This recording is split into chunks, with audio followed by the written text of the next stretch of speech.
Amis du hack, bonsoir, bienvenue dans Les Activistes, votre magazine. Gilles, qu'est-ce que tu fais là Normalement t'es en congé, on va avoir des soucis là avec l'URSSAF, ça fait un an que tu présentes là, faut que tu prennes des congés. Non, c'est bon. Et c'est l'émission quoi, faut... Allez hop, c'est bon Nand, t'es en congé aujourd'hui. Bon d'accord, bon bah au revoir.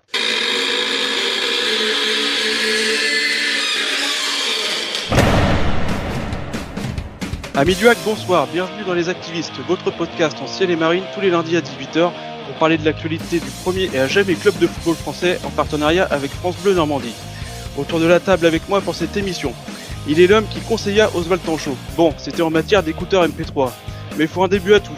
Guillaume, The Voice de Mayenne, est avec nous ce soir. Salut Guillaume. Salut tout le monde. Le hack dégaine ses jeunes, et bien nous aussi chez Les Activistes. Un jeune webmaster qui n'a jamais connu de montée avec le hack a rejoint l'équipe d'Actu. On n'avait pas vu autant de talent depuis Le Talec et Cinema Pongol, c'est sa première ce soir. Théo est avec nous. Salut Théo. Salut. Au sommaire ce soir, jeunesse en masse contre les rouges et noirs, retour sur Hack Guingamp. Activez-vous, la rubrique des auditeurs internautes. Et enfin l'actu de la semaine, maillot, mercato, polo. Cette émission n'est pas la nôtre, c'est la vôtre, et nous allons vous le prouver maintenant. Les Activistes saison 2 numéro 1, c'est parti.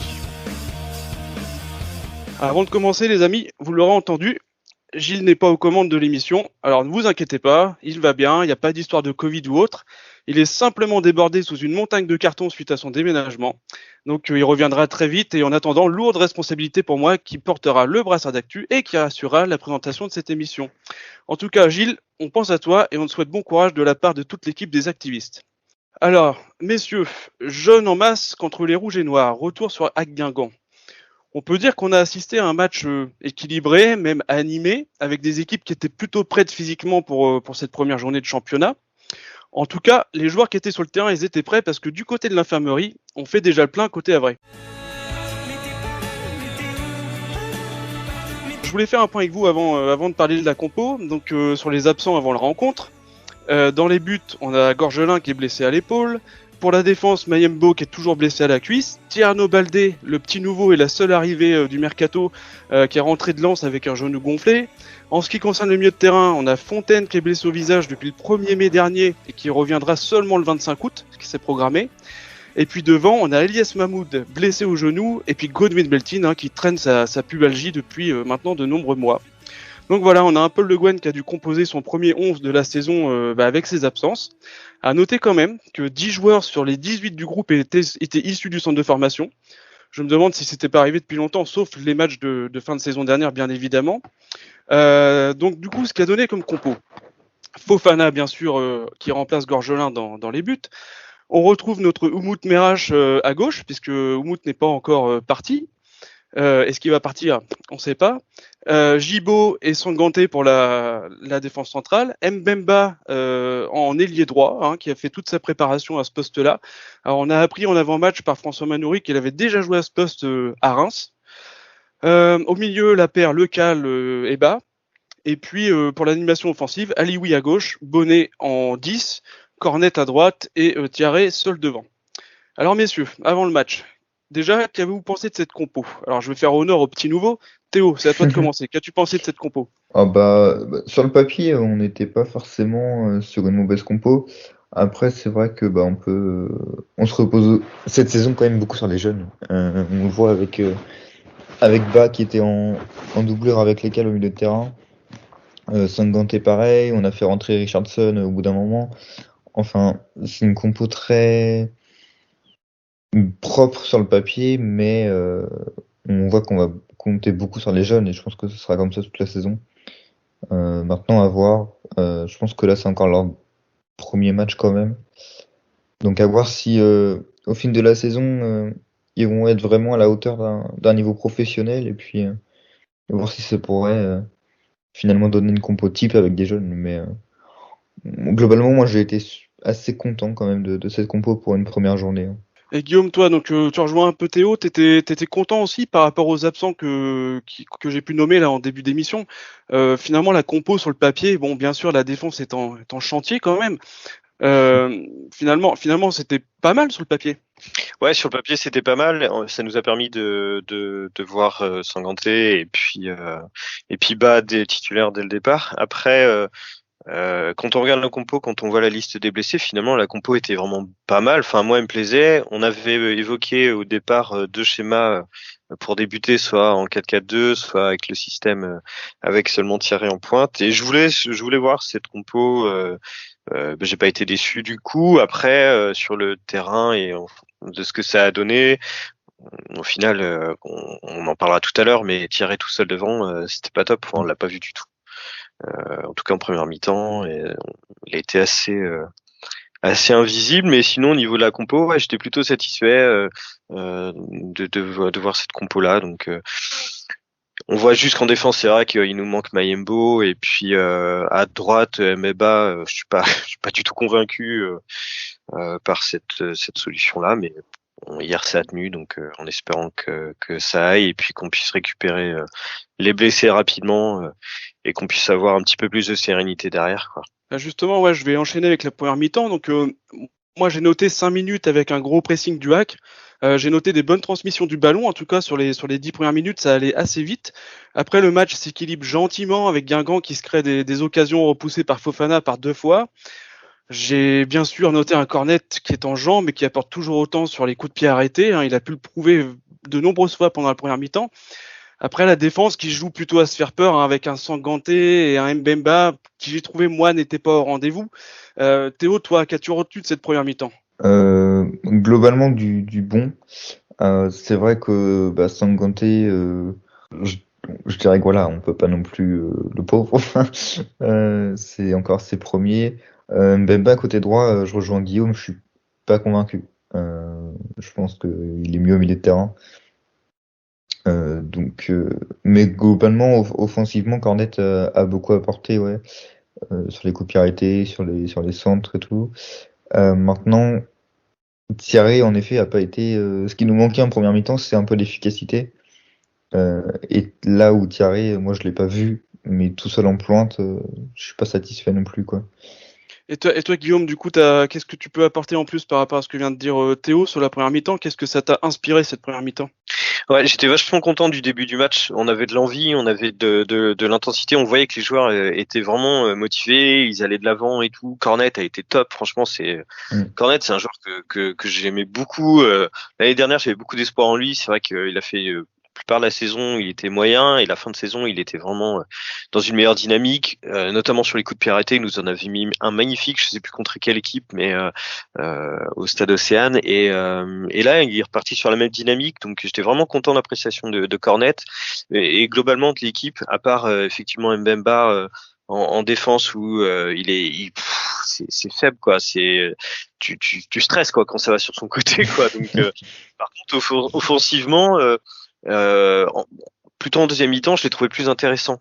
Ce qui m'inquiète, c'est que à droite, que ce soit Woyo ou Mbemba, offensivement, ça va, mais défensivement, ça me fait Ouais, peur. Donc, on verra ce que donne Tierno Baldé à cette place-là, hein. Normalement, il est pressenti.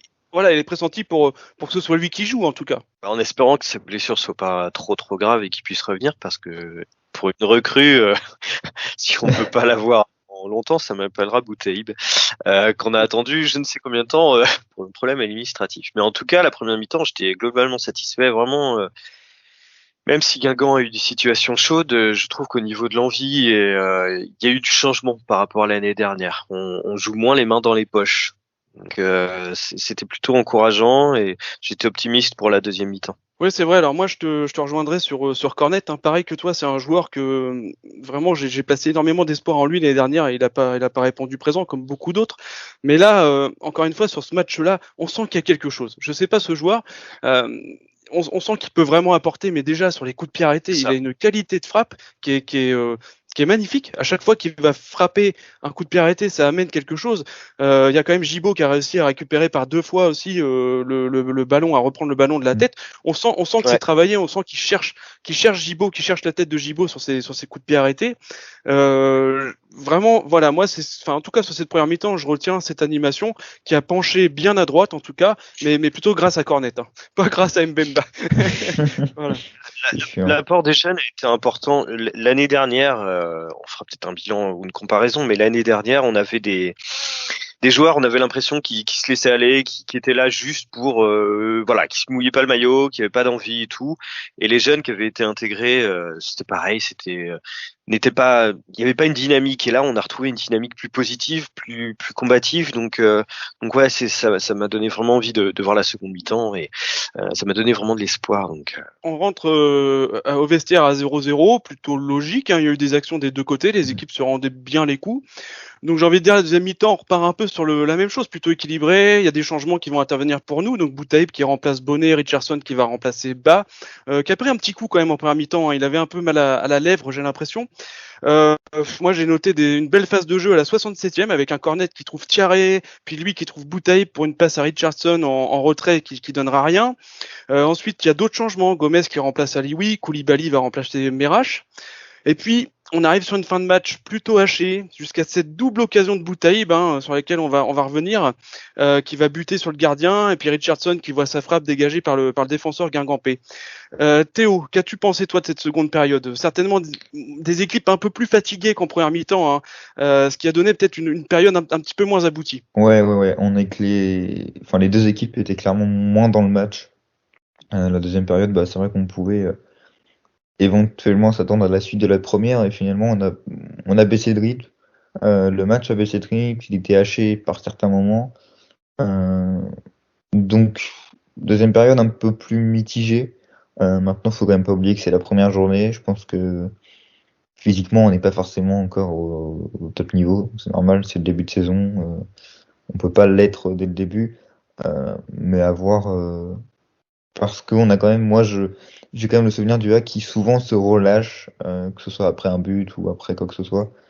Ouais. Souvent on a du mal et souvent on se relâche. Moi je remarque ça quand même sur pas mal de matchs où il y a vraiment des périodes où on est moins dedans et il faudra faire attention à ça quand même. Ouais. Et Guillaume, toi, la seconde période, est-ce que tu penses que c'est la fatigue qui explique un peu cette fin de période hachée là, le manque finalement de physique encore pour l'instant des équipes? Ouais, je pense aussi, je suis entièrement d'accord avec Théo. C'est vrai que ça se voit qu'on est à la première journée, que les fatigues s'est fait ressentir assez rapidement et du coup la seconde mi-temps était moins intéressante. Même si on a eu des situations, surtout à la dernière minute de jeu, on a une situation intéressante, mais sinon le reste de la mi-temps a été plus pauvre que la première. Cornet s'est un peu éteint par rapport à la première mi-temps. Notamment, les changements ont apporté du bien. J'ai bien aimé Richardson, ce qu'il a apporté sur le terrain, et ça donne pareil, pas mal d'espoir vis-à-vis des Bezos pour la suite de la saison. C'est plutôt intéressant. Mais effectivement, je pense que le premier match, au niveau de la préparation, tout le monde n'est pas encore au top de leur forme, et ça viendra, je pense, pour tenir 90 minutes. En étant offensif et combatif. Donc on verra la semaine prochaine contre Sochaux à Dijon. Et justement, moi j'aurais voulu qu'on revienne sur deux faits de jeu très rapidement. Le premier, le peut-être penalty pour Jamal à la 64e minute quand l'attaquant Avray est stoppé net dans la surface. J'ai envie de savoir scandale, pas scandale, ce que vous en pensez. Et puis le second fait de jeu sur l'action qui aurait pu faire basculer la rencontre. Donc Boutaïb, on en a parlé, juste devant le gardien qui rate. On peut aussi bien sûr saluer la performance du gardien de Guingamp sur cette action. Alors Guillaume, pour toi, scandale, pas scandale déjà sur Jamal dans la surface et Boutaïb, est-ce qu'il sera au niveau qu'on l'attend cette saison et que peut-on espérer de Boutaïb finalement? Alors en toute honnêteté, le penalty pas penalty, j'ai pas revu les images, donc je vais pas crier au scandale ou pas scandale. D'après ce que j'ai lu, effectivement, il y aurait eu penalty. Ça aurait été une classique, Thierry qui s'écroule à la surface. Après c'était plus Bonnet, je crois, à ce moment-là. Pour le transformer, donc ça aurait été compliqué, mais voilà. Et puis concernant le Boutaïb, écoute, j'étais très content de l'entrée de Boutaïb. Je trouve, on le voyait en tout cas par rapport à Thierry, on le voyait Boutaïb, donc je le trouvais vraiment plus motivé, plus en jambes. On le voyait remuer, je le voyais bouger un peu partout. Après, il est pas non plus décisif, il nous la met pas au fond au moment où l'action était vraiment pas cadeau, mais quasiment faite. Et puis, j'ai bon espoir. Par rapport à la saison dernière où il était plutôt invisible, là, ça commence bien. Il aura fait toute la préparation, etc. C'était moins compliqué que l'année dernière où il y avait tous ces soucis administratifs et ce retard au niveau de son entrée dans le groupe. Donc j'ai bon espoir, même s'il n'a pas été décisif hier, même s'il n'a pas eu beaucoup d'occasions. Je préfère rester positif et et me dire que ça ira mieux. Par contre, faut pas le laisser seul devant. Je pense que ça serait le même problème qu'avec Thierry. Il faut vraiment qu'ils soient associés tous les deux, ou peut-être avec une potentielle recrue devant. Ça, on verra plus tard. Et toi Théo, si on revient sur ces deux actions, alors qu'est-ce que t'en penses? Penalty, pas penalty? Et puis est-ce que Boutaïb, lui, il doit faire mieux après seulement une journée de championnat? Est-ce qu'on est en droit de lui demander mieux? Je vais commencer par Boutaïb. Je dirais que après ce qu'on a vu avec Thierry, je pense pas forcément dès la première journée. Maintenant, il doit s'imposer et sur la suite du championnat, bien sûr, qu'il doit faire mieux. Maintenant, voilà. Encore une fois, je rejoins Guillaume. Tout seul en pointe, pour moi, ça le fera pas. Donc, à voir pour un petit changement de système sur ça. Mais je pense qu'il a quand même de la qualité. C'est quand même un joueur d'expérience. Ça peut apporter. Maintenant, à voir sur la suite de la saison. Moi, là où je suis inquiet, c'est Thierry. J'ai un peu de mal. J'avoue que, à part pour les penalties, voilà. Donc, on verra. Après, sur le penalty, les souvenirs que j'en ai, pas scandale pour moi. Ça peut siffler. Maintenant, dans le foot en général, on a vu tellement de penalty très litigieux sifflés, des penalty beaucoup moins pas sifflés que pour moi, c'est pas un scandale en soi. Donc, je vais pas. Personnellement, ça m'a pas dérangé énormément que l'arbitre ne siffle pas penalty. Puis au moins, on commence pas avec un penalty, quoi. Parce que bon, les penalty, voilà. On est d'accord. Merci. Par rapport à Boutaïb, si je pouvais juste rajouter un truc, c'est que je pense qu'il va falloir qu'il marque très rapidement pour prendre la confiance. Si il enchaîne 4-5 matchs sans marquer, je pense qu'on va le perdre. Je sais pas, hein, je pense que il a besoin de ça, il faut qu'il marque très rapidement. Si on veut qu'il fasse une belle saison, je pense qu'il va falloir qu'il marque très très vite. Après, c'est un peu confiance, ouais. Exactement, ouais. Je pense qu'il lui faut ça, c'est ce qui lui a manqué l'année dernière et ça a été compliqué pour lui. C'est pour ça que s'il démarre la saison en mettant un but rapidement, je pense qu'il peut prendre confiance et nous apporter beaucoup devant. Par contre, l'inverse, ça m'inquiète. Eh bien justement, Rallye de Boutaïb, on va en reparler en deuxième partie d'émission. Nous en avons fini avec l'analyse de cette première journée de championnat. Il est temps de passer à votre rubrique, chers auditeurs. Activez-vous, c'est maintenant.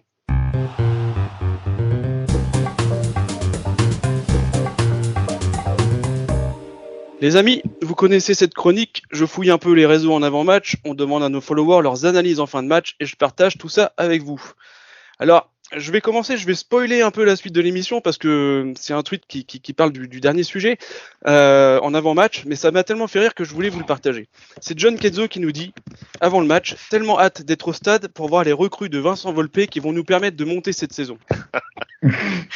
Alors, bien sûr, ça fait suite à l'article de Paris Normandie. Ouais, John Kenzo, toujours au taquet, il nous fait toujours des tweets à chaque fois, il me fait mourir de rire, mais il a raison. Enfin, on en parlera tout à l'heure, mais je les ai cherchés aussi, ces recrues. Allez, ensuite on passe sur des analyses d'après-match un petit peu plus sérieuses. Vous allez voir, les supporters hésitent déjà entre encourageants, avec des belles promesses, et on a déjà des analyses un petit peu plus piquantes, déjà après 90 minutes de championnat. Je commence par Fanatique. Pour moi, ce match nul est logique, de belles promesses, je dirais début timide, mais c'est un premier match. Ne nous occupons pas des scores fleuves, on sait que ça veut rien dire, en rapport avec ce qu'a donné notre ami Canet 4-0. Et il dit qu'on a connu ça au hack et que ça n'a rien donné après. On n'a pas été transcendant, mais on n'a pas été nul. Ouais, c'est vrai. On n'a pas été transcendant, on n'a pas été nul. Au contraire, hein, c'était un nul, mais il y a des bons espoirs, il y a des choses positives à en tirer. Il n'y a pas que du négatif. Donc, on n'a pas été nul du tout. Au contraire. D'ailleurs, c'est le titre de Benoît Donkel dans la presse avraise aujourd'hui. Pas si nul que ça. Voilà, ça rejoint un peu le tweet de Fanatique. Roméo Cloque est un peu sur la même longueur d'onde, une bonne entrée en matière pendant 10 minutes et puis toute intermittence. Il y a des motifs d'espoir devant et d'inquiétude derrière. Mayembo est simplement indispensable. J'aurais aimé plus d'impact physique ou alors je dois pas être fait pour la nonchalance des joueurs d'aujourd'hui. Ouais, non, encore une fois, je pense qu'on n'a pas, il n'y a pas tout enlevé hein, sur ce match-là. C'est un premier match. Je trouve que dans l'ensemble, c'est positif et il y a vraiment des choses à retenir de ce match. Hein. Personnellement. Ouais, je suis d'accord avec toi. Et concernant la nonchalance, par rapport à ce qu'on a eu l'année dernière, au niveau de nonchalance, on était au top du top. Hein. Donc là, ça va, il y a du mieux quand même. Ça progresse. Je veux dire, il n'y avait pas Fontaine déjà, donc. Et puis, on en a pas parlé, mais le retour du public aussi peut faire beaucoup de bien, hein, quand même. Complètement. Ouais. Ça fait du bien d'entendre chanter. C'était un bonheur, même si le stade voilà, il y a 3000, 3500 personnes. C'était un bonheur de les revoir et de les entendre. Ouais, d'ailleurs, les joueurs en ont beaucoup parlé. Hein. Je pense que ça leur fait beaucoup de bien et on peut les comprendre, c'est normal. J'enchaîne avec Julien Le Cacheur, hein, qui nous écoute toujours du Canada. Donc, il dit qu'on redémarre sur les mêmes bases que l'an dernier. Peu d'animation offensive, de l'ennui, surtout en seconde période. Le nul est logique et peu surprenant. Il met un petit plus pour Sanganté, Ba, Richardson et Alioui. Et un moins pour Mbemba qui s'est fait manger en première et Boutaïb qui trouve inutile.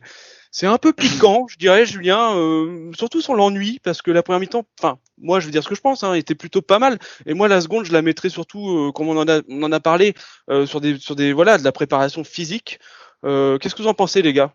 Concernant, alors, il met Bas en avant, je l'ai pas trouvé transcendant. J'étais un peu déçu. Après, c'est un de ses premiers matchs en tant que titulaire, nouvelle saison, nouveau départ. C'est pas facile pour lui. Donc, par contre, je le mettrai pas en avant. Je le mettrai pas dans les points positifs comme ça. Après, ouais, c'est vrai qu'il a été dur. On s'est pas ennuyé tant que ça. Honnêtement, j'ai vu un bon match. Hein. Pour un match de reprise. Question ennui, l'année dernière, c'est pareil que comme l'année dernière. Question ennui, enfin voilà, on a eu le temps de faire du tricot. C'est topissime l'année dernière. Ah oui, faire la cuisine, on ratait rien du tout. Là, j'ai pas décroché de l'écran. Non, je me suis pas ennuyé du tout. Après, bon, c'est sûr, il y a eu des phases un peu plus chiantes, mais ça va. Il y a pas tout n'est pas acheté. Il y avait du bon. Après, bon, chacun son opinion. Il y a aucun souci. Mais ouais, je me suis pas si ennuyé que ça personnellement, en tout cas. Moi, c'est pareil. Je l'ai pas trouvé. Je l'ai trouvé intéressant, mais voilà, c'est pas sans plus. Vous allez me dire ce que vous en pensez, mais moi j'ai un petit bug sur un joueur, c'est Bonnet. Bonnet, je l'ai pas trouvé non plus incroyable. Non, je suis d'accord avec toi. Ouais. Enfin, après, je demande pas ce qu'il soit incroyable, mais je l'ai pas trouvé vraiment très bon ce match-là, parce qu'on dit beaucoup les jeunes, mais n'oublions pas quand même qu'on a Bonnet, qui n'est pas maintenant jeune au hack. Bonnet, je l'ai pas trouvé incroyable. Franchement, je dirais que Bonnet avec Ba était un petit peu moins bon, mais bon, Ba, après, on peut moins lui en vouloir. Et moi, j'ai mis un petit plus quand même sur l'entrée de Boutaïb et Cornet en première mi-temps, bien évidemment. Qui a quand même fait une très bonne première mi-temps et ça motive, vraiment. Ouais, c'est assez marrant de vos ressentis par rapport à Boutaïb qui sont plutôt en contradiction avec ce que j'ai pu relever ou lire. Après, comme on l'a dit, chacun son avis. Il y a beaucoup de gens qui sont rentrés dans Boutaïb hier soir.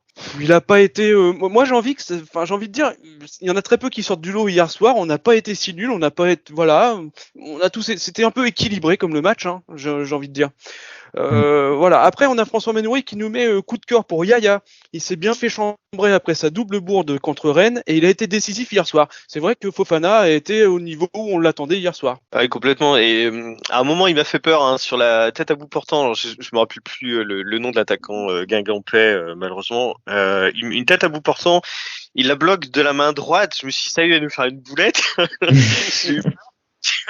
Et finalement non, ça a été. C'est vrai que j'ai eu un peu peur, mais il a vite repris confiance et il nous a fait des bons arrêts, il nous a sauvé la baraque. Donc bon point positif pour Fofana qui joue bien son rôle de doublure et peut-être plus. Hein.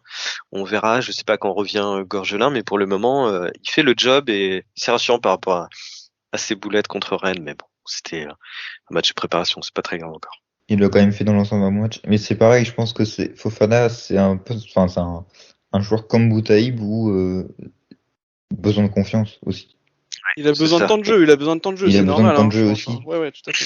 Boutaïb, il est pas en confiance plus que ça. Fofana, un petit peu moins aussi par rapport à son match contre Rennes. Il a dû y penser forcément. C'est normal. Donc non, mais dans l'ensemble, moi, j'ai aussi de l'espoir en Fofana. Pour moi, c'est un bon gardien. Ouais, faut pas qu'il attende trop les matchs de coupe pour pouvoir jouer, par contre. Hein. Non, non. Il faut voir ça maintenant. L'entraînement, ce sera à Paul Le Guen de choisir. J'ai commencé cet Activez-vous par un tweet de John Kenzo, donc je vais bien sûr finir par un tweet de ce même John Kenzo qui en fin de match, après le match, est revenu sur ses propos d'avant-match, très déçu par les recrues de Vincent Volpe, totalement invisibles. Voilà, il est très bon ce John Kenzo. Il est temps maintenant les gars de passer à nos derniers sujets. Merci chers auditeurs, vous êtes présents avec nous pour interagir dès ce début de saison. Nous ne manquerons pas bien sûr encore cette année de relayer vos analyses. Troisième sujet, nous l'avons appelé l'actu de la semaine. C'est parti.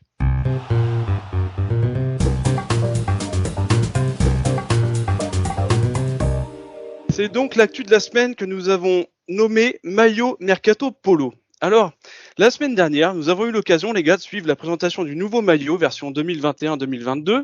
Le Hack retrouve ses couleurs sous leur forme historique, moitié bleu ciel, moitié bleu marine. On peut noter aussi au passage un sponsor plutôt discret. Le club a précisé que le maillot extérieur serait présenté d'ici 15 jours et qu'il serait blanc et original. Une petite exclue, puisque nous croyons savoir chez les activistes que celui-ci comportera aussi un liseré couleur or. À voir. Enfin, Joma et Le Hack se sont mis d'accord pour un troisième maillot spécial 150 ans qui sera porté par les joueurs à partir de 2022. Et donc pour sa présentation, il faudra donc patienter quelques mois. Messieurs, très rapidement, que pensez-vous du nouveau maillot du Hack et de la tenue complète? Théo, qu'est-ce que t'en penses? Globalement, je suis très content de ce nouveau maillot. Si je parle pour l'instant seulement du maillot, parce que voilà, je suis très content. On a eu une petite nouveauté quand même. C'est ce hashtag qui remplace le sponsor. Je crois, vous me dites si je me trompe, que c'est une première dans le foot. Et moi j'aime bien. Si je devrais vraiment être très taquin sur ce maillot et trouver un petit défaut, j'ai vu personne en parler. Ça m'a un peu étonné. Mais je trouve que l'éolienne qui forme le I en fait d'énergie remonte beaucoup sur le logo. Enfin, je sais pas, elle me dérange. Je sais pas pourquoi. D'accord. Mais pour moi, elle prend Ça fera plaisir à Siemens. Je sais pas pourquoi, mais voilà. Le maillot, moi, globalement, je suis très satisfait. Le short, voilà. Je pense que vous avez mon avis. J'ai envie de vomir. Je sais pas, j'ai pas compris le short. Parce que j'ai même pas l'impression que ce soit la même couleur que le ciel du maillot. J'ai pas compris. Et Guillaume, toi, qu'est-ce que t'en penses de la nouvelle tenue version 21-22? Elle ressemble beaucoup à celle d'il y a 2 ans, enfin de la dernière, pas c'est la version qu'on avait l'année dernière. L'autre, j'adore. Moi, les maillots de Joma, je suis fan. Merci à la marque de respecter nos valeurs, nos couleurs, notre identité. Faut qu'on signe un partenariat à vie avec eux. Hein. Les maillots qu'ils nous font sont magnifiques. J'aimais moins celui de l'année dernière, mais là, celui-là, il est top, il est parfait. C'est nous, quoi, c'est le Hack. Par contre, ouais, effectivement, le short, mettez le bleu marine, quoi, vous faites quelque chose. Putain, avec ce bleu ciel-là, c'est bon, on s'y habituera, je pense, mais ça fait tâche. Alors, bon, c'est pas grave. Ouais, en tout cas, le maillot lui-même est vraiment, vraiment beau et j'ai hâte de voir celui des 150 ans en espérant les tenues d'entraînement et ce qu'on a pu voir à la boutique couleur socialienne, ça me plaît pas trop, donc j'espère que ça sera pas de cette couleur-là, sinon ça va être dérangeant quand même. Je pense pas quand même. Non, à mon avis, on aura du doré sur le ciel et marine et ça sera déjà bien. Ça rejoint aussi l'avis des followers, parce que j'avais lancé un petit sondage sur actu.fr si tout simplement les gens validaient le nouveau maillot, et figurez-vous que c'est unanime puisqu'on a eu 100% de oui. Donc voilà, donc vos avis rejoignent plutôt l'avis des général, on va dire l'avis des followers. On va enchaîner sur un sujet beaucoup moins léger que le maillot, les gars. On l'a nommé Mercato Polo, car à la base, on voulait faire suite à l'interview de Paul Le Guen sur la chaîne L'Équipe la semaine dernière. Je sais pas si vous l'avez entendu, tout le monde là, les followers. Extrait que nous allons écouter juste après, de toute façon. Mais il se trouve aussi que le président Vincent Volpe a donné une interview dans Paris-Normandie qui a fait grand bruit. Donc je vous propose qu'on écoute Paul Le Guen et je reviendrai sur les déclarations du président juste après. Je suis désormais bien placé pour savoir que c'est un championnat compliqué, c'est intéressant, mais pour nous ça va être dense, compliqué. On a eu du mal à régénérer l'effectif. L'année dernière on a souffert, c'est vrai, avec un début de saison chaotique. On a eu du mal à s'en sortir, mais finalement j'étais vraiment soulagé et je me dis qu'on a fait l'essentiel. Notre objectif, c'est de progresser à la fois collectivement, individuellement, de développer les jeunes qui nous ont rejoints. À ce niveau-là, on avait été un petit peu déçus l'année dernière. On était encore une fois, il y avait Gay, Badé qui nous avaient quittés. On espérait que les jeunes qui intégraient le groupe pro allaient pouvoir se mettre dans les pas de ces brillants exemples. Et ça n'a pas été vraiment le cas. Mais cette année, j'ai plus d'espoir. Ceux qui étaient là, mais aussi ceux qui nous ont rejoints. Je pense à Aboulaba, à Amir Richardson. Je pense qu'ils ont les moyens de s'installer vraiment dans l'équipe et même de l'améliorer. Je pense que c'est l'opportunité pour pas mal de joueurs de s'illustrer, d'être suivis, d'être repérés, puis ensuite d'accéder à la Ligue 1. C'est leur objectif. Mais vraiment, c'est intéressant. Et je trouve qu'il y a vraiment des bons joueurs, des bons jeunes. J'espère que l'année prochaine, on va réussir à en mettre pas mal en évidence.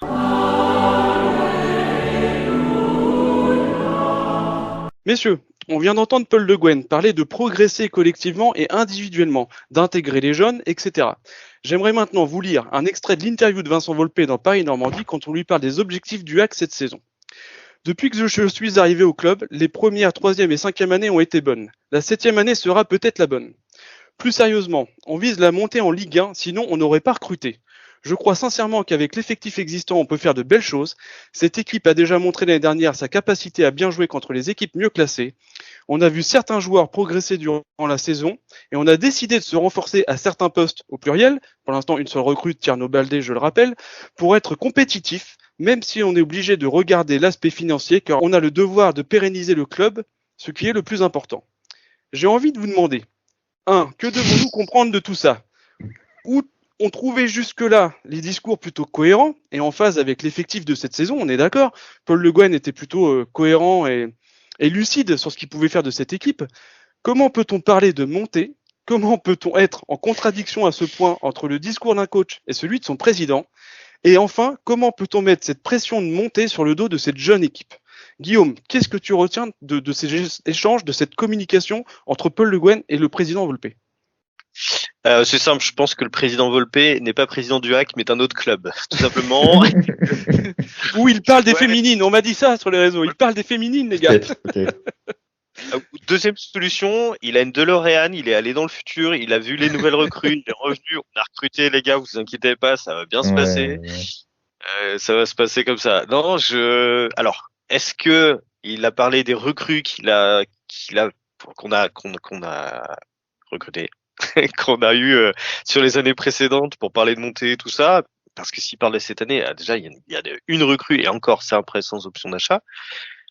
Donc question ambition, on connaît mieux quand même.